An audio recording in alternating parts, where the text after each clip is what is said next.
tous, nous sommes le vendredi 28 mars 2025 en direct du lycée français de Los Angeles. Il est 14 heures, heure locale. Dans le cadre de la semaine de la presse 2025, nous serons ensemble pendant 1 heure. Notre thème cette année est « Où est l'info ?»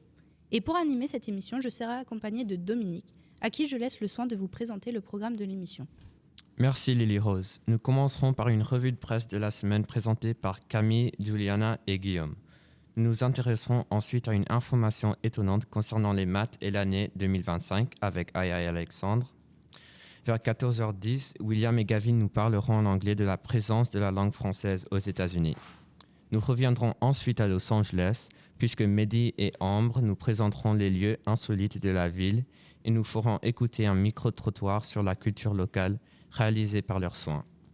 Puis, Titon et Léon vont interviewer Madame Schust, spécialiste de la création de parfums. En effet, les élèves de 3e sont en train de créer un parfum d'intérieur au nom du lycée. Ensuite, Patrick, Lily Rose et Mohamed nous proposeront leur chronique en espagnol sur les cultures françaises et espagnoles à Los Angeles.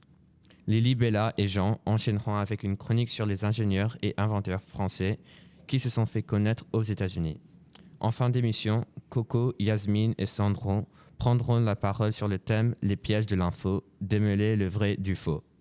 Et pour terminer, Gavin, Guillaume et Lily Rose nous parleront de quelques clubs du lycée avant de finir en beauté avec une petite surprise du club poésie. Voilà un programme bien rempli, Dominique. J'ai hâte de découvrir toutes ces informations. Sans plus tarder, commençons l'émission par la revue de presse de Camille, Juliana et Guillaume. Bonjour Lily Rose, bonjour Dominique. Nous sommes vendredi et je me trouve avec Juliana et Guillaume qui vont nous présenter leur revue de presse de cette semaine. Tout d'abord, dans la presse cette semaine, un espoir de paix entre la Russie et l'Ukraine. En effet, Camille, lundi, l'Ukraine et la Russie se sont mises d'accord sur une cessez-le-feu.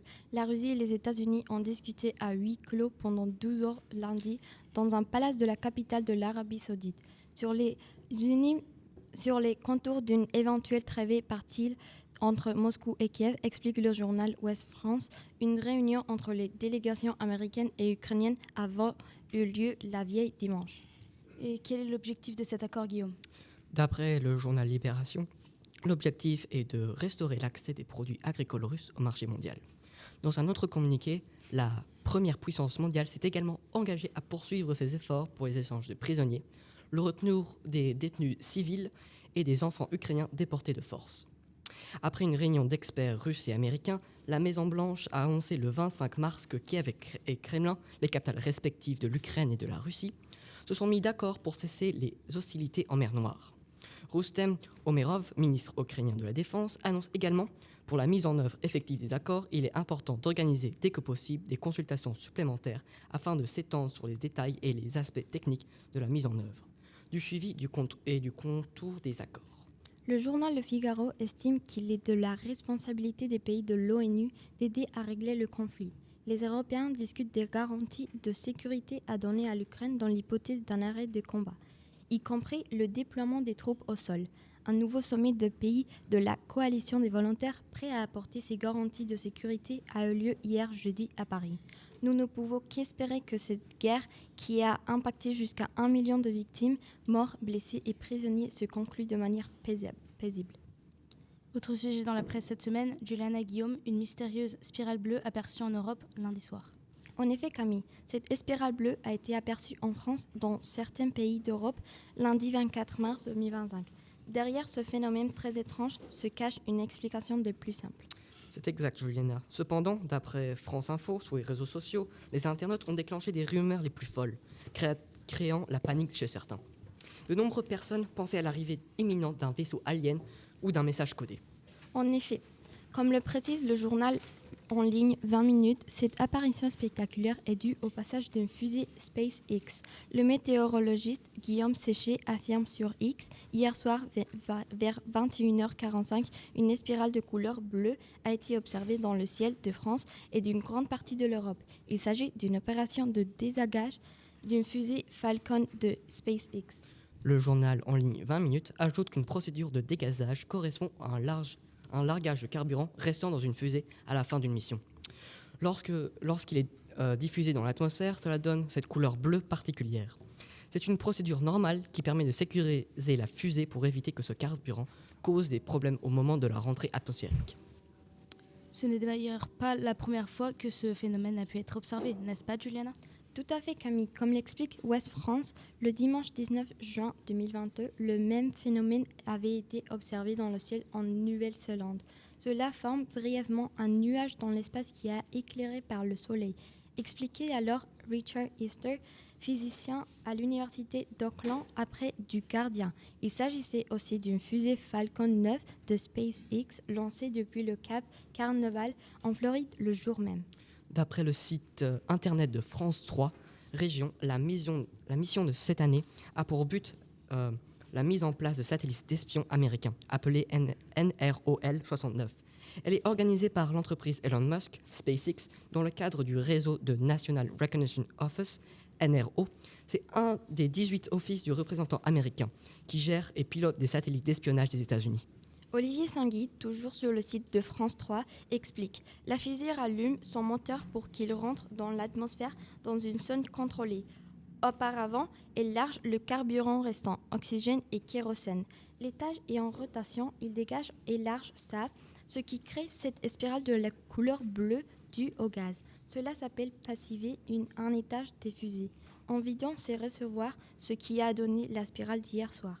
Puis le faire rentrer dans l'atmosphère, puis pour qu'il s'y consume. » Guillaume, larguer du carburant dans l'espace, est-ce bien écologique? Très bonne question, Camille. C'est contre-intuitif, mais écologique. Passif que ne contrôle plus. S'il y a le moindre problème, s'il y a une collision, si comme l'on avait une grenade dépouillée en orbite, on veut éviter que ça se fasse comme dans le film Gravity. En effet, France 3 nous rappelle que dans ce film sorti en 2013, le médecin Ryan Stone, brillant expert en ingénierie médicale, accompagne l'astronaute expérimenté Matt Kowalski pour sa dernière mission. Mais alors qu'ils sortent de leur capsule, une catastrophe se produit. Une nuée de débris spatiaux déferle sur l'équipe. C'est bien ce qui pourrait se passer si les fusées restaient ainsi en orbite remplie de carburant. Et quand le second étage rentrait dans l'atmosphère, il y a au moins des choses qui se consument pour atterrir dans le Pacifique Sud. La procédure de dégazage d'une fusée visant à éliminer le carburant restant pour assurer la sécurité de la mission est donc une pratique courante et préventive dans le domaine spatial, visant à éviter des risques en orbite.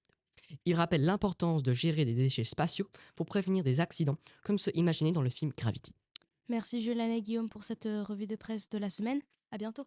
Merci Camille, Guillaume et Juliana pour cette revue de presse.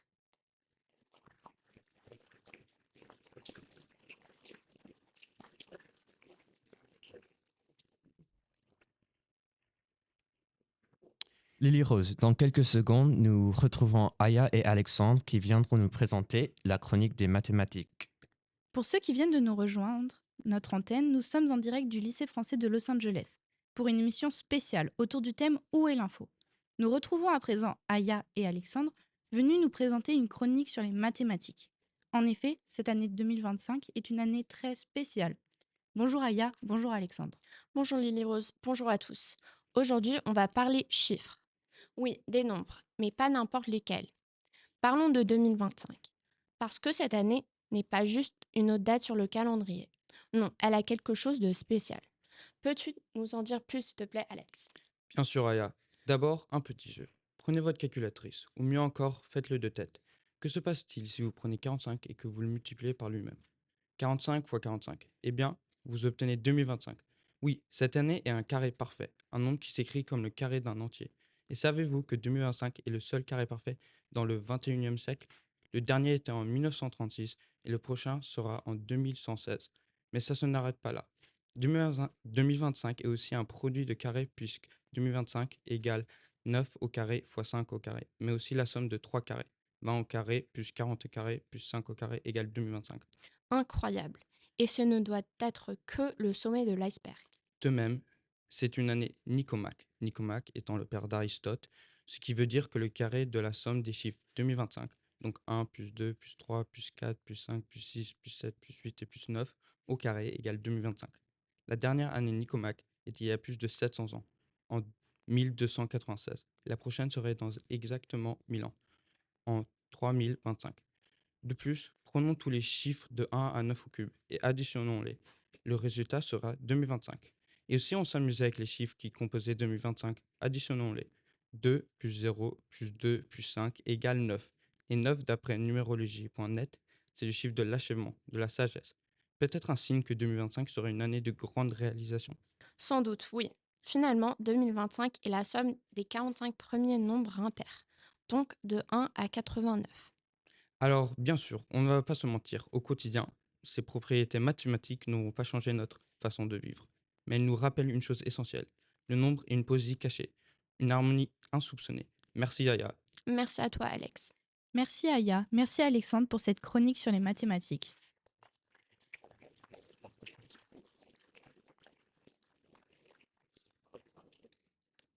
C'est l'heure de faire une courte pause. Restez connectés pour la prochaine chronique qui va célébrer la francophonie.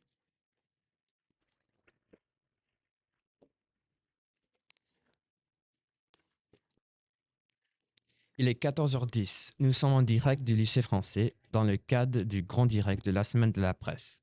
Nous accueillons maintenant Gavin et William qui vont nous parler de la langue française aux États-Unis, bien plus pressante qu'on ne le pense. Bonjour à toute l'équipe et nos auditeurs. Bonjour Gavin. Hello, William. How are you doing? Doing great, and today we have an exciting topic for our listeners at LFLA Radio. We're diving into the fascinating history and presence of French speakers in the United States. Did you know that about 1.3 million people speak French at home in the US? That makes French the 7th most spoken language in the country. That's impressive, but I think most people might not realize how deep French roots run in the US. We often think of English and Spanish as the dominant languages, but French has a long history here, particularly in certain regions. Absolutely. Let's start with the French influence in Louisiana. Louisiana, once a French colony, has a rich history of French language and culture that still survives today. The French first claimed the land, which became known as La Louisiane back in the 17th century under King Louis XIV. The location was strategically valuable for trade, right by the Mississippi Delta. That's right, and the culture of Louisiana, especially in New Orleans, remains deeply connected to its French roots. You can see it in the architecture, the food, and even the famous French Quarter. But William, did you know that although the French presence was more than 200 years ago, there are still about 250,000 people speaking French in Louisiana today? Yeah, it's fascinating, but this number has decreased significantly. Just a generation or two ago, there were over 1 million French speakers in Louisiana. The number has diminished mostly due to cultural shifts and the rise of English, but still, the Cajun and Creole communities continue to preserve their French heritage. And we can't forget the impact of French in New England, especially in Vermont. French is the second most spoken language in the state, with 1.8% of the population speaking it. It's a small number, but still significant when we consider the history of French Canadians in the U.S. Exactly. If we look further to the north in Maine, it has the highest number of French Americans with the US, with around 12.5% of the population, or about 174,000 people identifying as French American. That's a huge portion of the population. French influence in the U.S. isn't just concentrated in Louisiana. In fact, parts of New England have a large French-speaking population, especially in northern counties. A lot of this comes from French Canadians who moved southward over the years, bringing their language with them. That's right, Gavin. And speaking of French Canadian influence, let's talk about Missouri and Michigan. Well, Missouri French is almost a lost dialect, barely spoken today. Michigan still has a small percentage of French, particularly from the settlers who were part of the fur trade.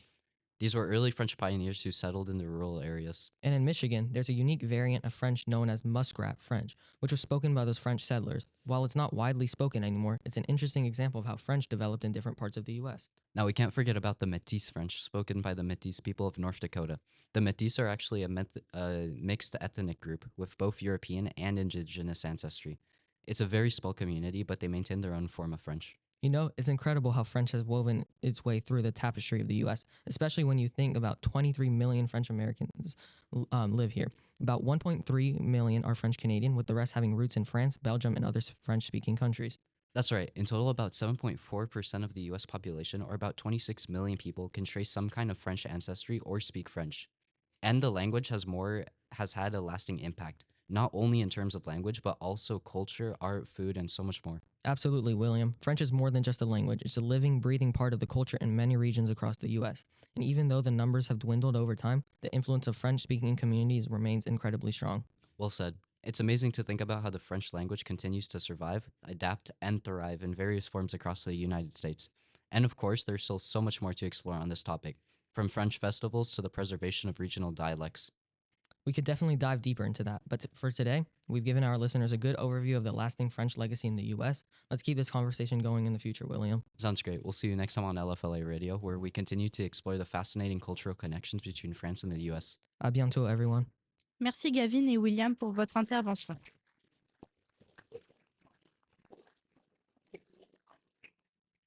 Chers auditeurs, si vous venez de nous rejoindre, je vous rappelle qu'il s'agit d'une émission spéciale, en direct du lycée français de Los Angeles, organisée dans le cadre de la Semaine de la presse 2025.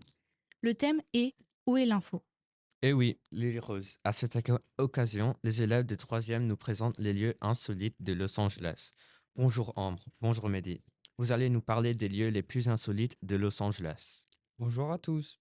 Aujourd'hui, on vous invite à découvrir les trésors cachés et les curiosités insolites de Los Angeles, une ville qui ne cesse de surprendre par ses contrastes et son originalité. Commençons par un lieu emblématique mais souvent méconnu, le musée des anomalies. Situé dans le quartier de Hollywood, ce musée présente une collection unique d'objets étrangers et de curiosités, allant de crânes de créatures mystérieuses aux artefacts bizarres. C'est une véritable plongée dans l'étrange qui ravira les amateurs de mystère. Ensuite, direction El Matador Beach. Une plage secrète nichée entre des falaises majestueuses. Elle est moins fréquentée que ses voisines, offrant des paysages à couper le souffle et des formations rocheuses intrigantes. C'est l'endroit parfait pour une escapade romantique ou une séance de photos originale. À quelques pas de là, nous avons le Griffith Park Observatory. Non seulement un lieu d'observation des étoiles, mais aussi un endroit où vous pouvez admirer l'un des plus beaux panoramas de la ville. Savez-vous qu'il y a un Hollywood sign alternatif, un petit panneau en bois qui dit Hollywood, créé par un artiste en 1976 pour célébrer la légalisation du cannabis en Californie? C'est un petit clin d'œil humoristique qui fait partie de l'histoire de la ville. Parlons maintenant de la Cité des Anges, un endroit où l'art rencontre l'absurde, le mur de la célébrité à East LA.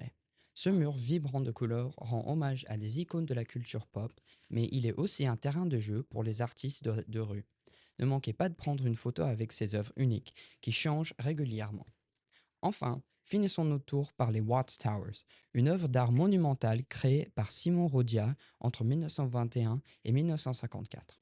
Ces tours, faites de métal et de mosaïque, atteignent jusqu'à 30 mètres de hauteur et sont une véritable ode à la créativité et la détermination. Elles sont ouvertes au public et offrent des visites guidées qui plongent les visiteurs dans l'histoire fascinante de leur création. Nous sommes allés à la rencontre des habitants pour avoir leur point de vue sur la culture à Los Angeles. Écoutez-les.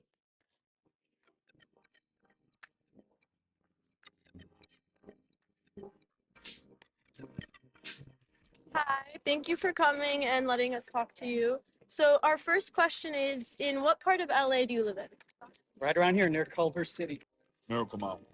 ¿Qué parte de Los Ángeles vives? Cerritos. Cerritos. Okay, and how long?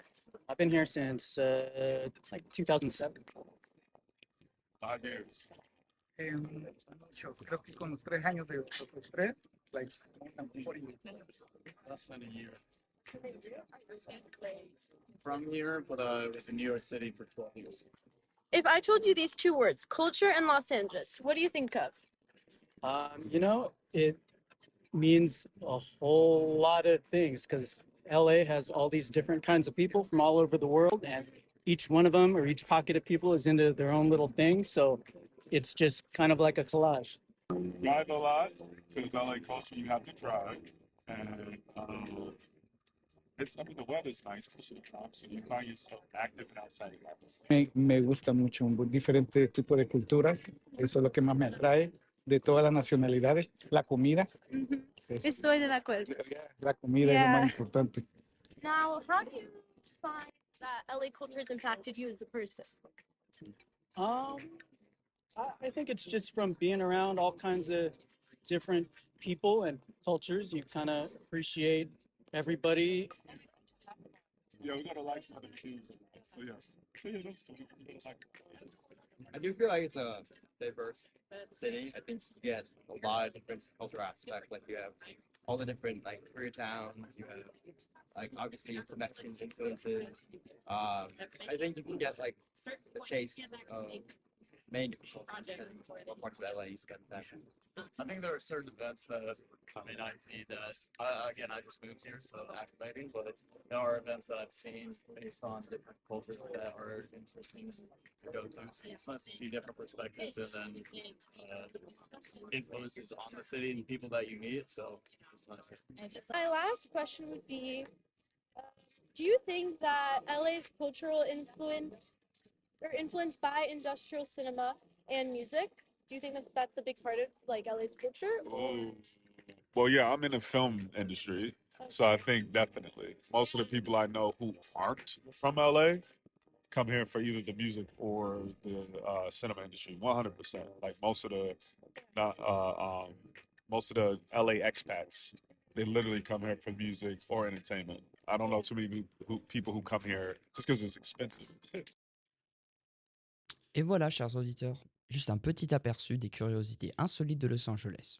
Que vous soyez résident ou visiteur, ces lieux vous rappelleront que la magie de cette ville se cache souvent là où l'on s'y attend le moins. Alors, n'hésitez pas à explorer et à découvrir ces trésors cachés lors de votre prochain voyage. Merci de nous avoir écoutés et à bientôt pour de nouvelles découvertes.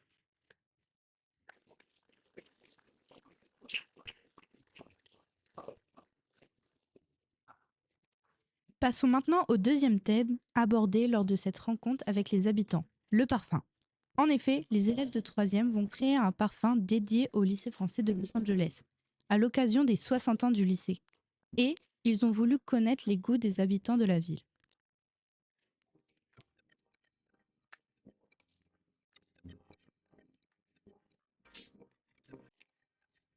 First question is, do you wear perfume? Cologne, yes. Cologne, okay. Yes. Mettez-vous du parfum et si oui, lequel? Oui, moi je mets du parfum. Moi je porte le Sol de Janeiro parce que je sais pas d'autre quoi mettre. Oui, moi je porte le Gucci. Which one? It's Aesop. Aesop. Okay. And do you change perfume depending on like the season or Yeah. an occasion? Yeah. Yeah. Season. Oui. En hiver, je mets pas de parfum, mais en été, je mets le Gucci. Donnez 3 mots pour définir un parfum, ou le vôtre si vous voulez. Le mien, je dirais été, vanille et fleurs. Pas mal. Pour moi, l'été, fleurs et l'hiver, vanille. I would say woody, unique, and distinguished. For you, does perfume like evoke happy moments or like a thought, like a souvenir or Yeah, anything? it makes you think of people. Does it? Do you think that perfume influences how other people see you as a person? Yeah, Yeah. totally. And they'll notice when you smell good.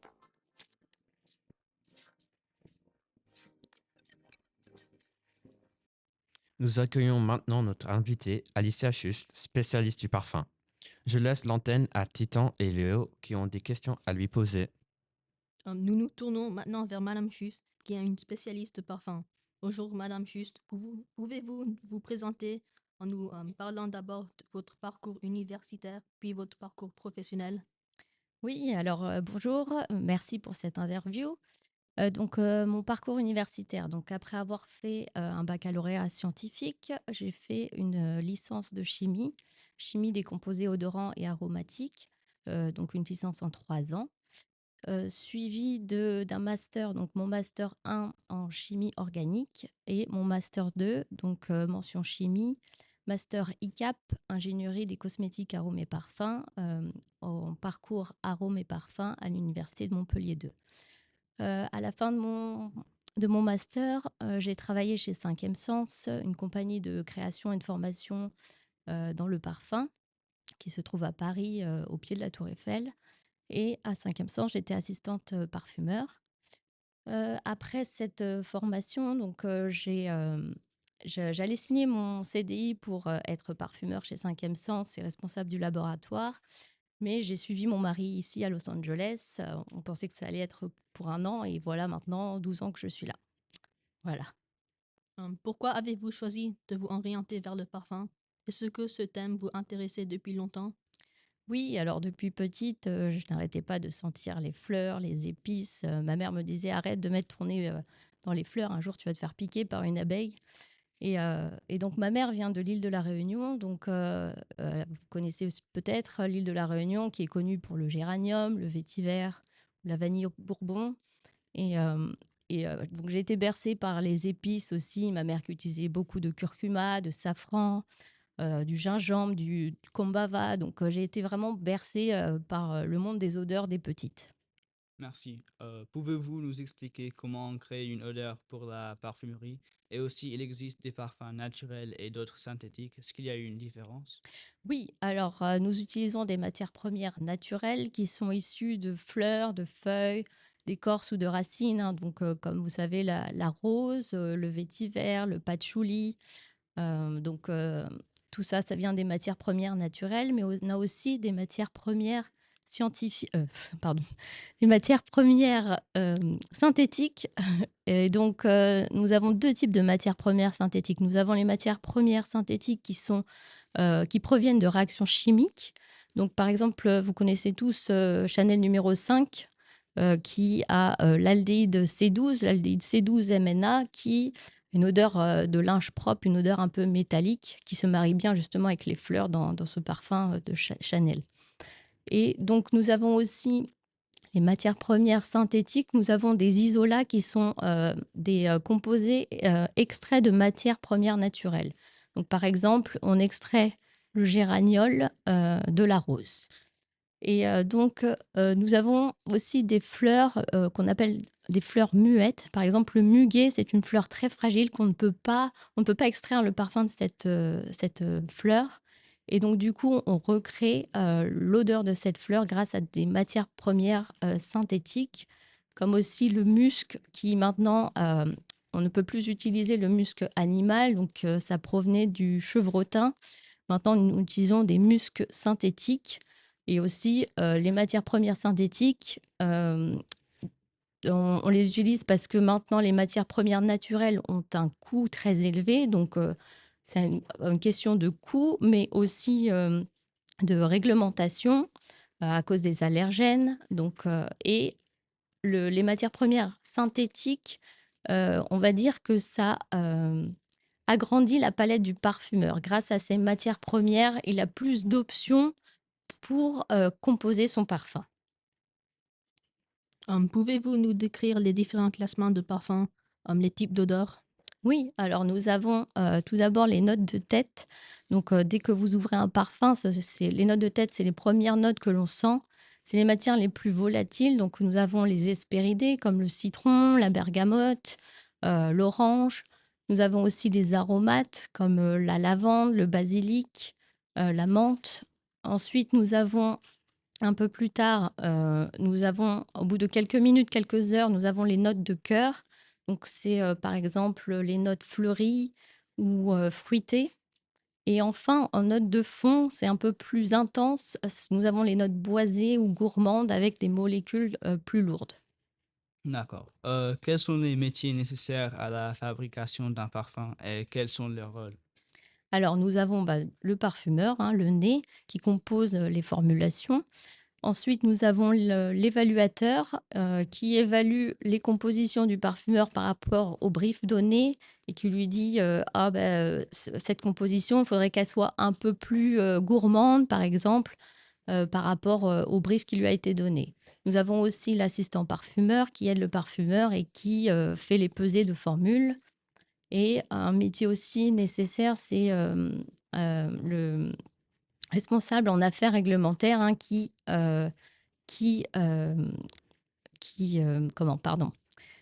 s'occupe de la réglementation et de faire respecter les normes et les lois en vigueur, justement, au niveau des allergènes. Comment les designers et les spécialistes du marketing influencent-ils le succès d'un parfum? Alors, les designers créent des flacons et des packagings qui attirent le consommateur et qui reflètent l'identité du parfum. Le marketing, eux, ils ciblent les consommateurs, notamment avec des campagnes publicitaires et ils utilisent des égéries. Donc, par exemple, je ne sais pas si vous avez vu la pub pour Sauvage de Dior avec l'acteur Johnny Depp. Donc, ça donne envie, ça peut donner envie aux gens d'acheter en voyant l'acteur. D'accord. Donc, quelles sont les grandes étapes de la création d'un parfum, de l'idée à la mise en vente? Alors, tout d'abord, comme je disais, nous avons une marque qui va envoyer un brief à une maison de parfum. Donc, les maisons de parfum, par exemple, nous avons Givaudan, IFF, Firmenich, grande maison de parfum. Et ces maisons de parfum vont créer donc ce parfum par rapport au brief donné. Donc, d'abord, le parfumeur va choisir les matières. Par exemple, bah, comme je disais, si c'est un parfum qui est plus pour, on va dire, les filles d'une tranche de 16 à 25 ans, ils vont se dire, voilà, on va faire un parfum qui est fleuri, qui est un peu gourmand, peut-être un parfum qui a une odeur de fraise un petit peu. Et donc, ils vont travailler sur ce brief. Ensuite, ils vont faire la formulation du parfum. Et l'évaluateur va tester le parfum et dire au parfumeur, alors le parfum, je trouve qu'il n'est pas assez fleuri, donc est-ce que tu pourrais ajouter un petit peu de jasmin ou euh, du coup, il dirige un peu le parfumeur vers ce qu'ils veulent par rapport au brief donné et pour vraiment cibler les consommateurs. Ensuite, après cela, il y aura le contrôle qualité et des tests qui seront effectués pour contrôler le produit. Et après ça, ils vont développer le packaging et le design, puis produire le parfum et lancer la campagne de marketing, campagne publicitaire, et ensuite la mise en vente et la commercialisation. D'accord. Comment testons un parfum avant sa commercialisation? Alors, on fait des tests olfactifs, donc en laboratoire, on teste le parfum pour justement voir son évolution dans le temps. Nous avons aussi des tests de stabilité pour voir sa tenue dans le temps, la dégradation dans le temps et aussi sa compatibilité avec le flacon. Par exemple, on ne veut pas que le parfum change de couleur au bout d'une semaine ou change d'odeur. Donc, on fait plusieurs tests comme ça. Nous avons aussi des tests dermatologiques pour justement tester les allergènes, comme je vous disais. Justement, les normes maintenant sont vraiment de plus en plus strictes. Donc, je ne sais pas si peut-être vous ou vos parents vous êtes rendu compte que certains parfums changent parfois. Vous achetez un parfum et vous le sentez, vous dites: «Oh ben, en fait, j'ai l'impression qu'il sent plus pareil qu'avant» ou il y a des parfums que vous mettiez avant et que vous ne trouvez plus et en fait, c'est à cause des normes qui sont de plus en plus strictes, les normes des allergènes et du coup, les parfumeurs sont obligés de reprendre les anciens parfums et de retravailler la formule pour que, justement cette formule puisse passer, le cap pour, au niveau des normes. Et donc j'en étais où? Et oui, après, nous avons aussi des tests, des panels consommateurs. Donc ils prennent un groupe de personnes, des consommateurs qui vont tester le produit et qui vont dire leur ressenti sur le produit pour savoir si, le parfum va bien fonctionner avec les clients. Ok. Donc, une question un peu plus personnelle maintenant. Quel type de parfum aimez-vous et y a-t-il un parfum que vous aimez particulièrement? Alors moi, j'aime bien les parfums, assez frais, mais aussi fleuris, boisés, un peu musqués, un peu très doux, qui ramènent un peu de réconfort et des parfums donc j'ai, 724 de Francis Kurkdjian que j'aime bien. Après j'ai, Santal 33 de Le Labo, Bois d'argent de Dior. Après, il y a des parfums que j'adore sentir, mais que sur moi, je n'aime pas les porter, mais j'adore les sentir. Et vous, vous aimez quoi comme parfum, comme type de parfum? Moi, j'aime bien les parfums frais. Ouais, je dirais aussi comme les parfums frais. J'aime bien. Les parfums frais, les colognes? Ok, super. Merci beaucoup. Merci Merci. beaucoup de nous avoir accordé cette.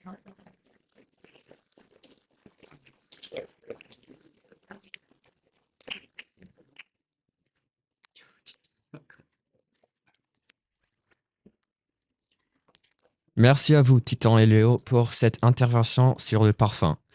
Je suis curieux de découvrir l'honneur et la création du lycée français de Los Angeles. Restons dans notre chère ville avec Mohamed, Patrick et Lily Rose qui vont nous faire découvrir les cultures françaises et espagnoles à Los Angeles. La crónica golosa de Mohamed, Patrick et Lily Rose. Estamos aquí en Los Ángeles, una ciudad donde las culturas se mezclan de formas inesperadas. Hoy hablamos de algo curioso, la fusión de España y Francia en esta metrópoli. ¿Realmente está ocurriendo esto, Lily Rose? Totalmente, Mohamed. Los Ángeles siempre ha sido un cristal de culturas, pero últimamente la influencia española y francesa han comenzado a entrelazarse de maneras fascinantes.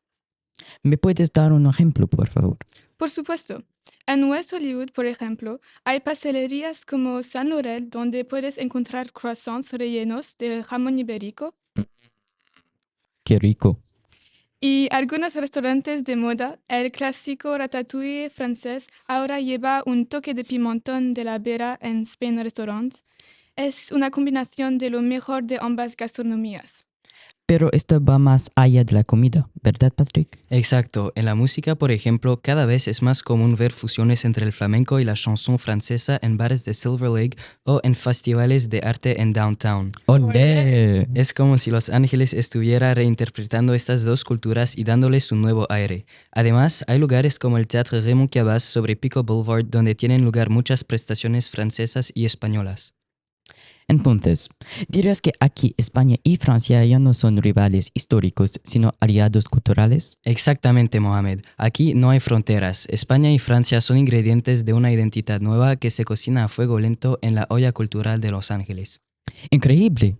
Así que en esta ciudad la historia no separa, sino que une. Gracias, Lily Rose et Patrick. Gracias, Mohamed. Merci Mohamed, Patrick et Lily Rose. Incroyable ce grand direct. Vive la francophonie.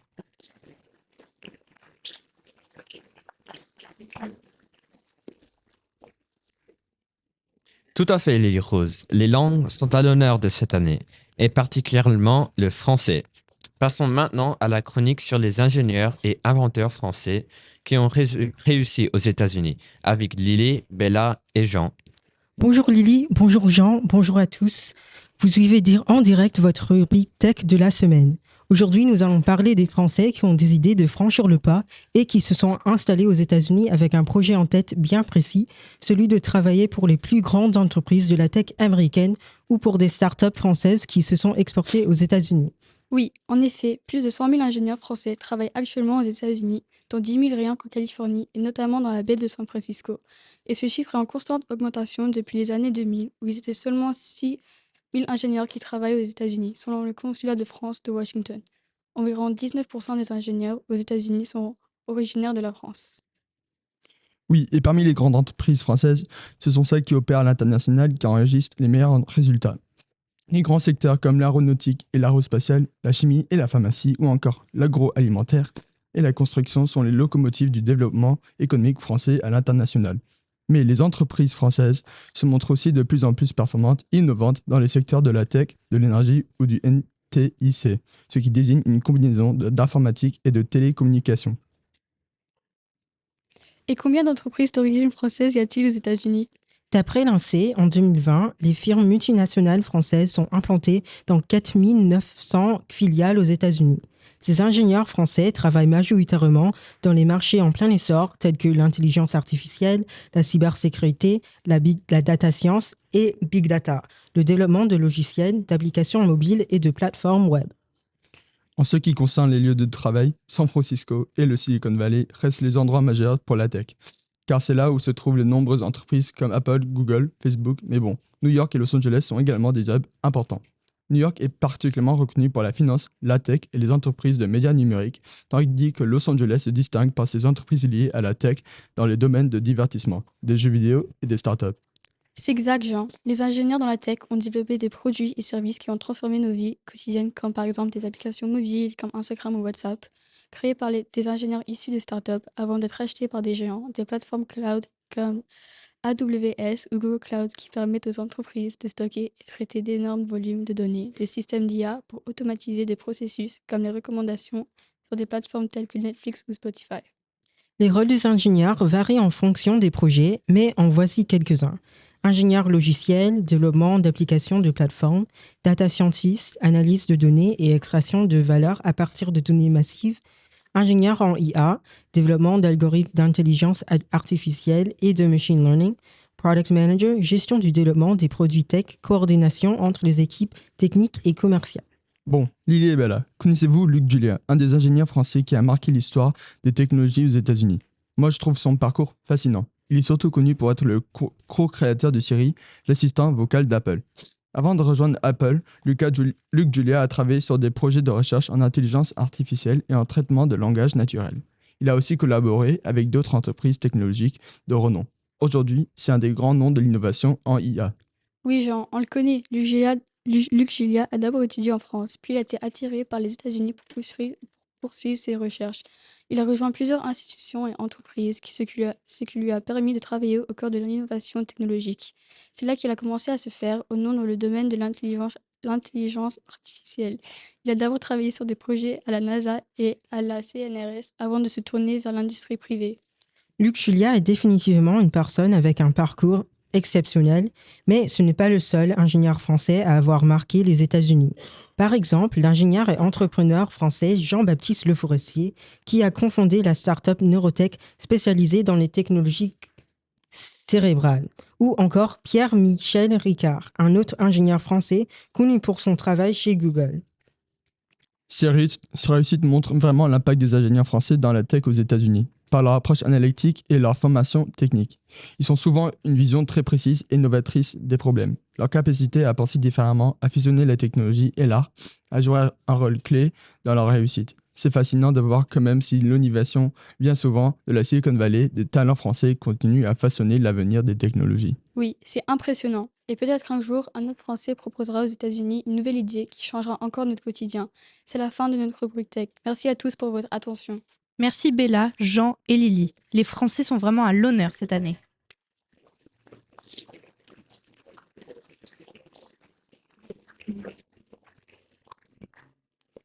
Mais revenons maintenant à notre thème Où est l'info avec Coco, Yasmine et Sandro pour leur chronique sur les pièges de l'info. Bonjour à toutes et à tous. Bonjour Dominique, bonjour Lily Rose et bonjour Sandro et Yasmine. Aujourd'hui, nous allons explorer un sujet qui nous concerne tous, les pièges des informations à l'ère de l'intelligence artificielle. Avec la montée en puissance des technologies comme les deepfakes et les fake news, il devient de plus en plus difficile de distinguer le vrai du faux. Que ce soit des photos truquées d'événements majeurs ou des vidéos manipulées de personnalités publiques, ces techniques peuvent influencer nos opinions, nos décisions et même nos comportements. Mais alors, comment démêler le vrai du faux ?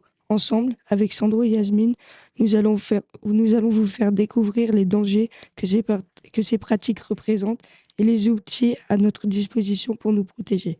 En effet, Coco, en mai 2023, des photos d'une explosion au Pentagone créée par une intelligence artificielle ont fait exploser les réseaux sociaux et ont fait descendre la bourse en quelques minutes. Ces images, totalement fausses mais très réalistes, ont été partagées par des milliers de personnes sans vérification, montrant le danger des fake news générées par l'IA qui peuvent tromper même les experts. C'est pour ça qu'avant de partager une information, il est important de toujours vérifier sa source. Yasmine, dis-nous à présent comment l'IA peut créer des fausses informations. Eh bien Sandro, il faut faire attention à ce que les utilisateurs disent aux chatbots, car ça peut affecter leurs réponses. Quand les gens interagissent avec l'intelligence artificielle, l'algorithme apprend et se renforce au risque de créer des biais. Si les utilisateurs partagent des fausses informations, celles-ci peuvent se répéter, comme dans le For You page pour toi, par exemple. Plus tu vois de fausses infos, plus l'IA ou l'application va t'en proposer. Mais alors, comment distinguer ces fausses informations, Coco ? Pour développer son esprit critique, il faut vérifier les infos avec des sources fiables, comme aux États-Unis, The Associated Press et Reuters. Et pour la France, l'agence France Presse et l'agence Science Presse.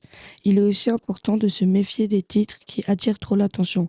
Pour les images, on peut utiliser Google Lens et des sites comme Oxbuster et Decodex aident à vérifier les infos et à repérer les fausses nouvelles. Sandro, est-ce qu'il existe d'autres façons de créer des fausses informations ? Et oui, Coco, les deepfakes sont une autre façon de créer des fausses informations.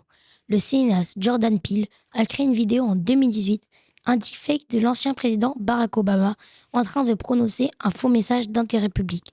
La voix de Peele était synchronisée avec les mouvements du visage d'Obama, avertissant les spectateurs des dangers des médias manipulés. Cette vidéo virale a été un signal d'alarme, montrant à quel point les deepfakes pouvaient être réalistes et convaincants. Yasmine, est-ce que tu peux nous expliquer les problèmes que cela peut créer ? Les dangers des deepfakes sont graves et variés. Ils peuvent notamment créer de la désinformation et des fausses nouvelles.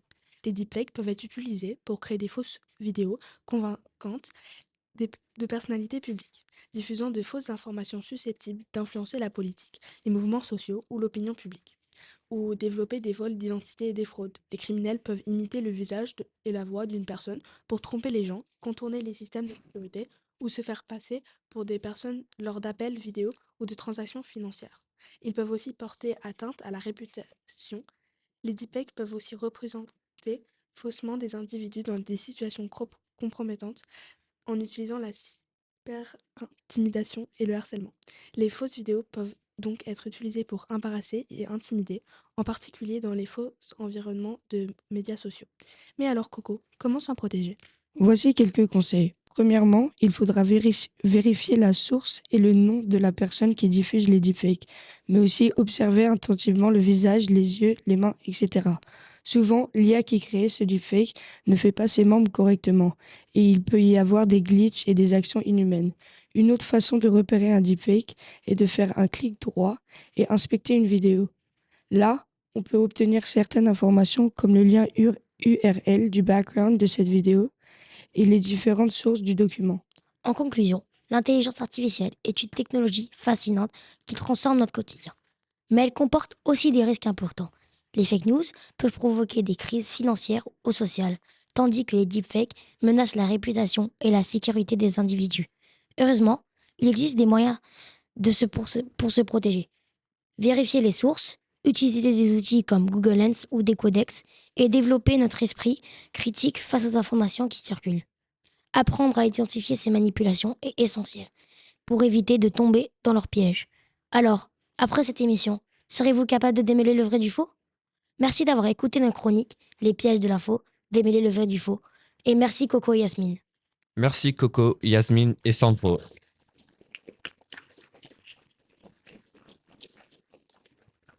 Vous êtes en direct du lycée français de Los Angeles. Nous nous retrouverons dans quelques instants après une courte pause. Ne bougez pas.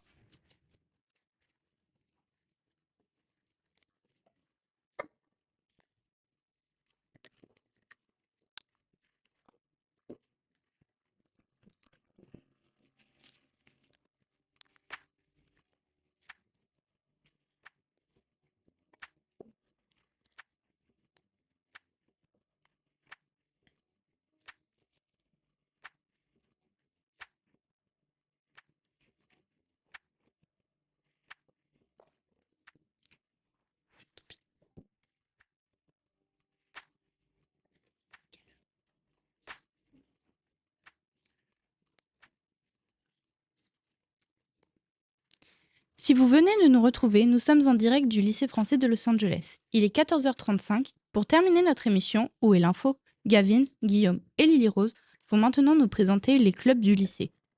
Bonjour Gavin, aujourd'hui tu nous présenteras 2 clubs du campus High School du lycée français de Los Angeles. Oui Guillaume, l'un des 2 clubs les plus populaires du lycée est Global Outreach. Il s'agit d'un club basé sur le volontariat qui offre aux élèves des opportunités de services communautaires et de volontariat. Le club se réunit une fois par semaine tous les lundis pendant 30 minutes. Et de quoi parlez-vous durant ces réunions? Pendant les réunions, le club organise des collectes de fonds à l'école et planifie les opportunités de bénévolat à venir. L'argent des collectes de fonds nous permet de financer les œuvres caritatives. Global Outreach se porte généralement volontaire lors des marathons en distribuant de l'eau ou en participant à des nettoyages de rue. Le club comporte 20 membres, dont la présidente Lucia Lasky, une élève de terminale. Notre dernière opportunité de volontariat a été le marathon de Los Angeles. Merci de nous avoir présenté Global Outreach. Quel est l'autre club que vous présenterez? Un autre club populaire, si ce n'est pas le plus populaire au lycée, est le Model UN. Ce club aide les élèves à développer leurs compétences en matière de prise de parole en public, d'écriture et de recherche. En outre, il constitue souvent leur premier point d'entrée dans les affaires et les concepts internationaux. Le club se réunit une fois par semaine, tous les jeudis pendant 10 à 20 minutes. Cependant, le club participe à 4 à 5 conférences chaque année. Ces conférences durent une journée ou parfois 2 jours. Il y a environ 30 élèves qui sont membres du club, dont la présidente est Abigail Stewart. Peux-tu nous en dire plus sur ces conférences? Bien sûr, les conférences ont toujours lieu le week-end et d'autres écoles y participent aussi. De plus, les étudiants peuvent gagner des prix prestigieux. Merci de nous avoir présenté ces clubs. Je me tourne maintenant vers Lily Rose, qui nous parlera du club cinéma. Alors, le club cinéma, c'est un club assez spécial. Peux-tu nous en dire un peu plus sur son fonctionnement et son but? Bien sûr, le club cinéma a été créé ici, au lycée français de Los Angeles cette année. L'objectif principal est de réaliser un film chaque année en impliquant tous les membres du club. Cela concerne donc une bonne vingtaine de membres. Cela inclut les élèves acteurs, mais aussi des caméramans et des scénaristes. Ça a l'air d'être un projet assez complet. Est-ce que tout le monde peut participer, même s'il n'a pas d'expérience au préalable au cinéma? Oui, tout à fait. Le club est ouvert à tous les niveaux, que tu sois novice ou plus expérimenté. C'est une excellente occasion d'apprendre en pratiquant, et chaque idée est vraiment la bienvenue. Il y a toujours des échanges créatifs entre les membres et l'ambiance est très collaborative. Parlons un peu de l'ambiance du club.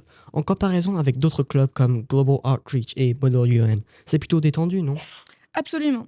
L'atmosphère du club cinéma est beaucoup plus informelle. On travaille bien sûr, mais dans une ambiance décontractée. C'est une manière agréable de contribuer à un projet tout en s'amusant et en apprenant, bien sûr. En ce moment, nous sommes en train de travailler sur le scénario, mais dès que l'on aura terminé, nous attaquerons le tournage. Notre court-métrage est une comédie avec une intrigue intéressante et des enquêtes pour trouver la personne qui a pu commencer l'embrouille de l'histoire. Ça donne vraiment envie de rejoindre. Alors si vous êtes à la recherche d'une expérience créative, enrichissante et collaborative, n'hésitez pas à rejoindre le club cinéma. Merci les Roses pour cette présentation. Merci à vous, j'espère vous voir nombreux à notre prochaine réunion.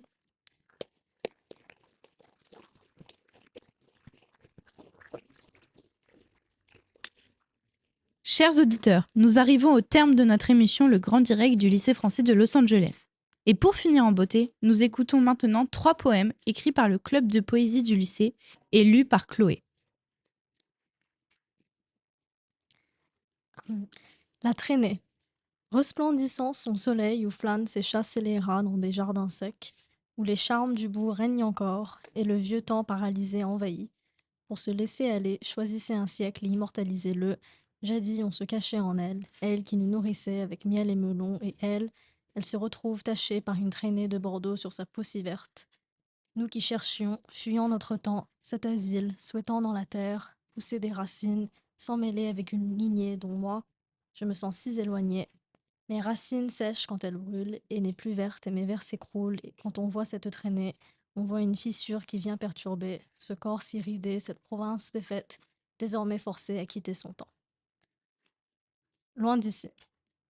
Dans ta voiture ensevelie de mélancolie, où chaque nuage reflète la mer, au bord du désert, j'aimerais partir si loin de ton air, comme j'en ai marre, que j'aimerais m'en aller loin, loin d'ici, dans un pays inouï où tout éblouit, suivi d'oriflammes où l'on proclame le désir sans penser, écrire sans effacer.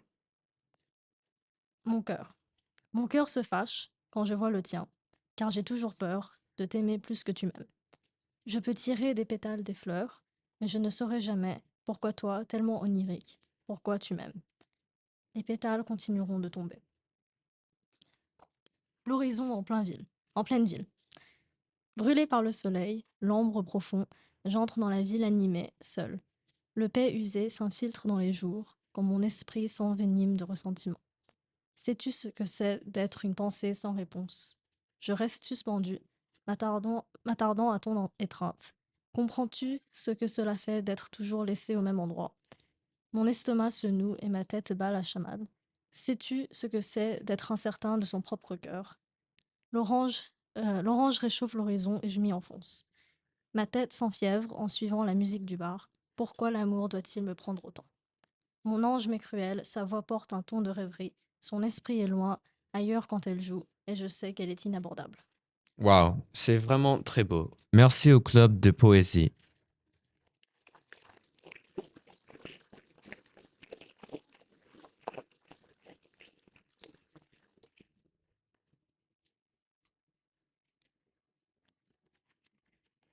Notre émission touche à sa fin. Je vous rappelle qu'il s'agissait d'une émission ayant pour thème « Où est l'info ?», organisée dans le cadre de la Semaine de la Presse 2025. Nous remercions l'ensemble des intervenants, Madame Schust et tous nos chroniqueurs. Nous remercions également tous les élèves de seconde, de troisième et de quatrième qui ont participé à la construction de l'émission. Les professeurs qui nous ont encadrés, Madame Le Marchand, Madame Petoton, Madame Pigalle, Monsieur Laruelle, Madame Croisière, Monsieur Fézy, Monsieur Revestre et Madame Antonin. Nous remercions le lycée français de Los Angeles et sa présidente, Madame Claralisa Cabaz. Enfin, nous vous remercions, vous, nos chers auditeurs, de nous avoir suivis durant cette heure de direct. Très bon week-end à vous.